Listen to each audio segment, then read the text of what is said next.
हजरत लूत अलैहिस्सलाम हजरत इब्राहीम अलैहिस्सलाम के भतीजे और इन पर सबसे पहले ईमान लाने वालों में शामिल।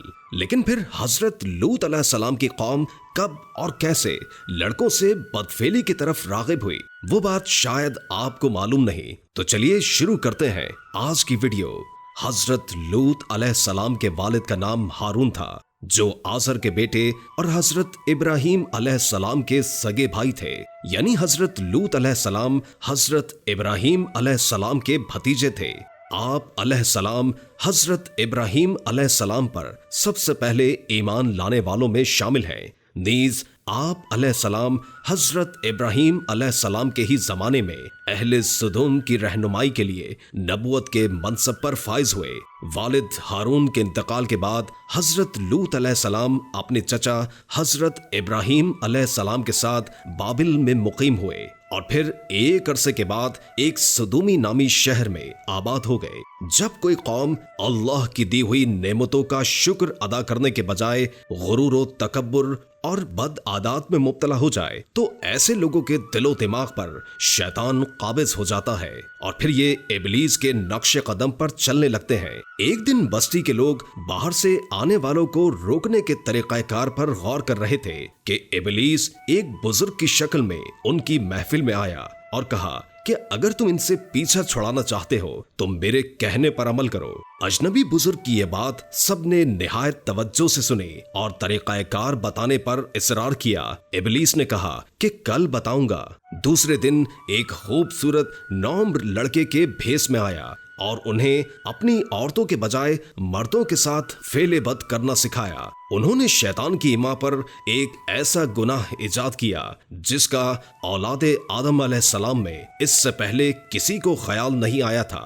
यही वो वक्त था जब अल्लाह ताला ने हजरत लूत अलैहिस्सलाम को नबी बनाकर इस कौम की इस्लाह के लिए भेजा। हजरत लूत अलैहिस्सलाम ने इनको तौहीद की दावत दी और इन बेहुदा हरकत से मना फरमाया। कुरान पाक में अल्लाह फरमाता है, और लूत अलैहिस्सलाम को याद करो जब उन्होंने अपनी कौम से कहा कि तुम बेहयाई का काम करते हो। क्या तुम औरतों को छोड़कर लज्जत हासिल करने के लिए मर्दों की तरफ माइल होते हो? हकीकत ये है कि तुम अहमक लोग हो। हजरत लूत अलैहिस्सलाम अपनी कौम की आदाते बद की वजह से बड़े फिक्रमंद रहते और दिन रात इन्हें नसीहत और तबलीग करते, लेकिन कौम पर इसका कोई असर न हुआ, बल्कि वो मजीद ढिठाई और हट धर्मी के साथ फखरिया अंदाज में ये काम करने लगे। इसके साथ ही वो हजरत लूत अलैहिस्सलाम के साथ भी सख्त रवैया रखते और इनकी बातों का मजाक उड़ाते। इरशादे बारी ताला है, और कौम लूत ने पैगंबरों को झुटलाया जब इनसे इनके भाई लूत अलैहिस्सलाम ने कहा कि तुम क्यों नहीं डरते, मैं तो तुम्हारा अमानतदार पैगंबर हूँ, तो अल्लाह से डरो और मेरा कहना मानो, और मैं तुमसे इस काम का बदला नहीं मांगता। मेरा बदला अल्लाह रब्बुल आलमीन के जिम्मे है। क्या तुम अहले आलम में से लड़कों पर माइल होते हो? और तुम्हारे परवरदिगार ने जो तुम्हारे लिए बीवियां पैदा की हैं उनको छोड़ देते हो? हकीकत यह है कि तुम हद से निकल जाने वाले हो। इन्हें हजरत लूत अलैहिस्सलाम का समझाना बुरा लगता था, चुनाचे उन्होंने साफ साफ कह दिया कि अगर तुम हमें इसी तरह बुरा कहते रहे, हमारे काम में मदाखलत करते रहे, तो हम तुमको इस शहर से निकाल देंगे। कुरान पाक में है कि वो कहने लगे, ऐ लूत अलैहिस्सलाम, अगर तुम बाज ना आओगे तो हम तुमको शहर बदर कर देंगे। हजरत लूत अलैहिस्सलाम मायूस होने के बजाय कौम को राह रास्त पर लाने की जिद्दोजहद में मसरूफ रहे, लेकिन जितना हजरत लूत अलैहिस्सलाम इन्हें अल्लाह के अजाब से डराते, वो उतना ही उनका मजाक उड़ाते। और फिर एक दिन इन्होंने खुद ही अजाब इलाही का मुतालबा कर दिया और इन पर अजाब इलाही आया और वो सब के सब गरक हो गए। इस्लाम में सबसे ज्यादा गुनाह खुद लज्जती का है।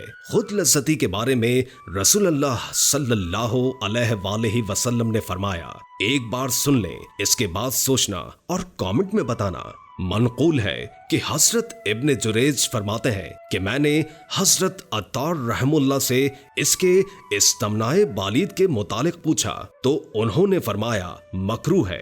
میں نے سنا ہے کہ محشر میں کچھ لوگ ایسے آئیں گے جن کے ہاتھ حاملہ ہوں گے. میرا گمان یہ ہے کہ یہ وہی لوگ ہیں جو اپنے ہاتھ سے شہوت پوری کرتے ہیں. اور حضرت سعید بن جریر رحمت اللہ تعالی علیہ نے فرمایا کہ اللہ تعالیٰ نے ایک ایسی قوم پر عذاب نازل فرمایا جو اپنے ہاتھوں سے اپنی شرمگاہوں سے کھیلتے ہیں.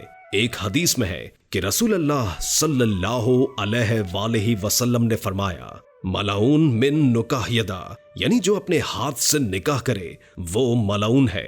سند اس کی ضعیف ہے. ایک حدیث میں ہے ترجمہ یعنی گناہوں سے توبہ کرنے والا ایسا ہے جیسے کہ اس نے کوئی گناہ کیا ہی نہیں. بس اگر کوئی گناہ کرنے والا اللہ تعالیٰ سے سچی پکی توبہ کر لے تو اللہ تعالیٰ اس کی توبہ بھی قبول فرما لے اور گناہ کا ہر طرح کا اثر اور نتیجہ ختم کر دیا جاتا ہے. یعنی آخرت کی سزا اور آخرت میں ظاہر ہونے والی خصوصی علامت نامہ اعمال کا اندراج اس جگہ کا نشان جہاں گناہ کیا گیا. انسان کے اعضاء جس سے گناہ ہو ان سب چیزوں سے ختم کر دیا جاتا ہے. اللہ تعالی ہم سب کو ایسی مقبول توبہ کرنے کی توفیق عطا فرمائے. دوسرے نمبر پر ہم جنس پرستی. اس پر رسول اللہ صلی اللہ علیہ وآلہ وسلم کا فرمان ہے کہ جس کو قوم لوط جیسا عمل کرتے ہوئے پاؤ تو فاعل اور مفعول دونوں کو قتل کر دو. اس باب میں حضرت جابر اور حضرت ابو ہریرہ رضی اللہ تعالی عنہ سے بھی روایات مذکور ہیں. ہم اسے حضرت ابن عباس رضی اللہ تعالی عنہ سے صرف اس طریق سے پہچانتے ہیں. محمد بن اسحاق نے اس حدیث کو عمرو بن ابی عمرہ سے روایت کیا اور فرمایا قوم لوط کا سا عمل کرنے والا ملعون ہے. قتل کا ذکر نہیں کیا. نیز یہ بھی مذکور ہے کہ چوپائے سے بدفعلی کرنے والا بھی ملعون ہے.